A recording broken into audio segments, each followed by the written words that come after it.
Tech Tales 51. Today is June 7th on a Monday morning, 6:27 a.m. Reading time slips from about 2 weeks ago. The target audience for this playlist of videos called Tech Tales would, in my mind, be for technicians, either professional or amateur, that are perhaps even amateur helping friends and neighbors, relatives, and also people interested in getting in the business. For other technicians, maybe seeing a different way that a different technician handles things and reports things may be useful. Everybody does this differently. So I offer this, and it appears to have value for some people. So if you don't enjoy these type of videos, just don't watch my videos that are called Tech Tales. If you do like them, then at the end, on the end card on the bottom right side, there's an end card to the playlist, so you can actually go through them sequentially if you want to. So here's a client May 23rd on a Sunday, an hour 25. This is a first time appearance on Tech Tales for this client.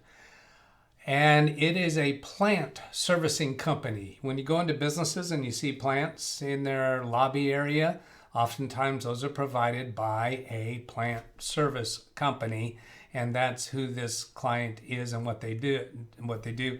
And this business took a huge hit with COVID because people weren't in their offices anymore. They didn't water their plants. All the plants died, and they put their the service company on hold.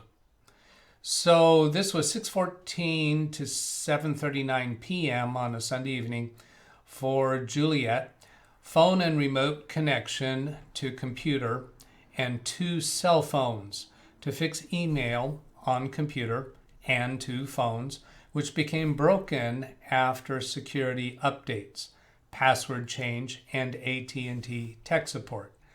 AT&T Yahoo email account required secure mail key generated from website to authenticate. The second phone failed to configure using native mail app. Downloaded Yahoo Mail app as a workaround. So for those of you who've been watching for a while, you know I have a remote control software, Log Me and Rescue. I also have Instant House Call, but I'm kind of newer with that. I don't have a lot of my clients on that yet. With Log Me and Rescue, I can also connect to cell phones. So in this instance, I connected to her computer and to each of her cell phones. And this is another one of those instances where an AT&T email account got rolled into Yahoo to manage the account from, and it caused some security complications. So there were some security updates that occurred. It's not real clear what happened when. My client worked with the AT&T tech support, and that incorporated a password change, but they still could not get the devices working. So let's see. For all of that, the real solution was to go into the AT&T account, not through Yahoo, but actually logging into the AT&T site and generate what's called a secure mail key. And this secure mail key is very long and complex. You got to do a copy and paste for it. And what happens is the next time that you try to log in at the computer or the cell phone, you have to paste that secure key. And then after that, the normal password will work. But prior to that, you just get an indication that you've used the incorrect password when you haven't. So it's not a very helpful error message when this happens.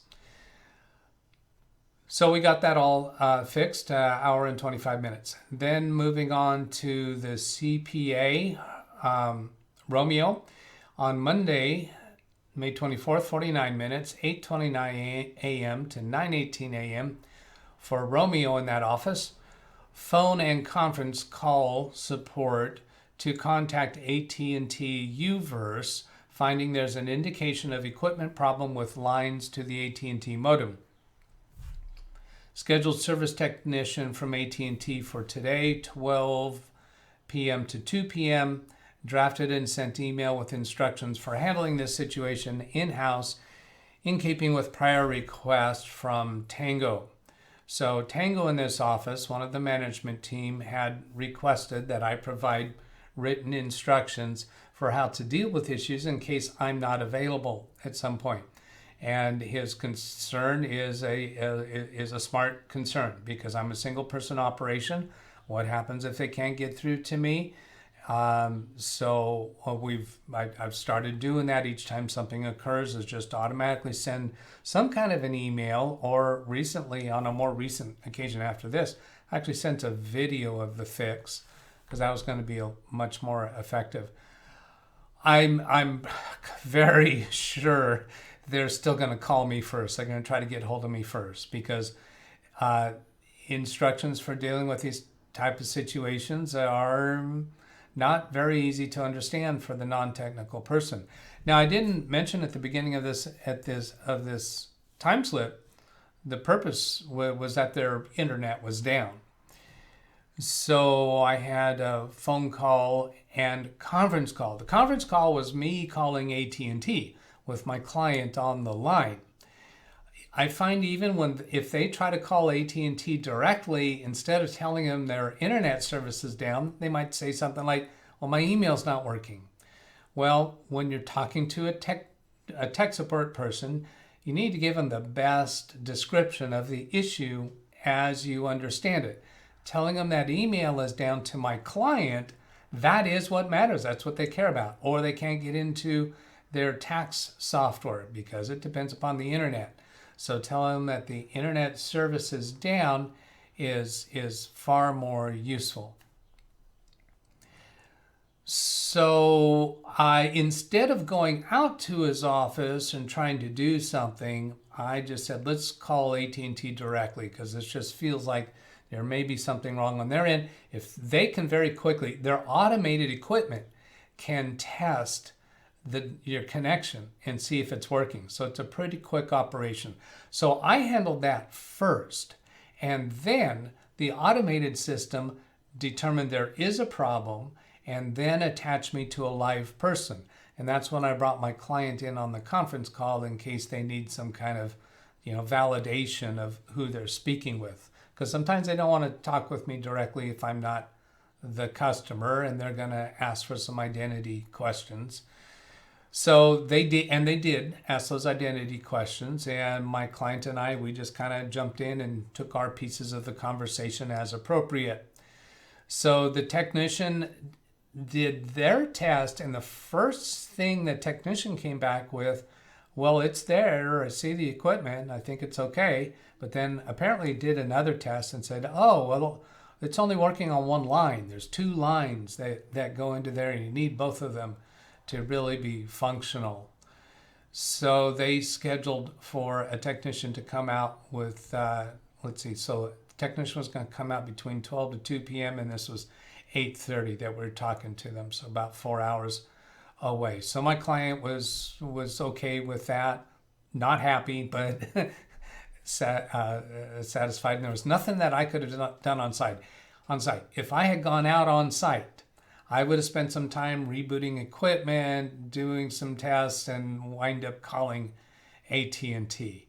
So their automated system is pretty quick and not difficult at all to deal with. They also sometimes come up with things that we know there's an internet down condition in your area. Technicians are working on it. So that's another thing that happens. Then the next one is for the law office whiskey, 36 minutes on Monday, 10:40 a.m. to 11:46 a.m. for Romeo in that office. Lab work for new computer, continued setup checklist. So I suspect on a previous time slip I had identified that I started doing the setup work for her new computer in my lab. And this was not a replacement computer. This is because she's moving to the East Coast. She'll be permanently working remotely for the office that's here on the West Coast in California. So that'll do it for this session. I hope that was useful. Have a great day. Catch you later. Goodbye.